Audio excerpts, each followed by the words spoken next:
الجاسرين تقدم للعالم الدورة الثانية المهرجان التسوق. الجاسرين واللي من 2011 ولات منطقة حرة هي اليوم لو كادر ايديال باش تستقبل التظاهرة هذه لثاني مرة. أكبر كونسنتراسيون تاع دي بوتيك دو لوكس في المتر كاري في العالم العربي، وين نجموا نشوفوا الماركت التونسية والعالمية منتشرين على كبر 23 هكتار.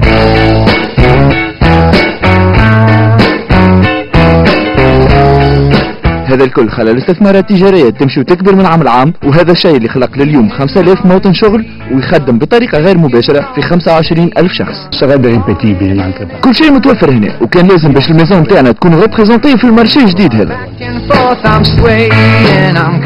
مهم ياسر الايكو باش تكون موجودة في السوق هذا. عملية كانت أول دور المهرجان هوني في المنطقة الحارة تاع الكاسرين، ماركات عالمية كبيرة باش تكون موجودة. عملنا سجلنا حضور 200 ماركة عالمية، السنة وصلنا ل 450 والعدد إن شاء الله ماشي ويزيد يعني في كل من دورة لدورة. ما نتصورش هذه اليوم فما شكون يجي لهنا ويروح من غير ما يلقى الحاجة اللي يعينوا فيها، من تونس والبلايص الكل في العالم. الناس تجي للكاسرين باش تتفرج، باش تحوس، مي سورتو باش تتسوق. اللي تتصوروا في بالكم الكل موجود، اليوم بور تو لي غو مي اوسي بور تو لي بودجي. الناس الكل متفائلين اللي الدورة هذه باش تكون خير من الاديسيون الاولى، وحسب الخبراء مهرجان التسوق في الكاسرين في ديجا دو لومبر ا سولوي دو دبي.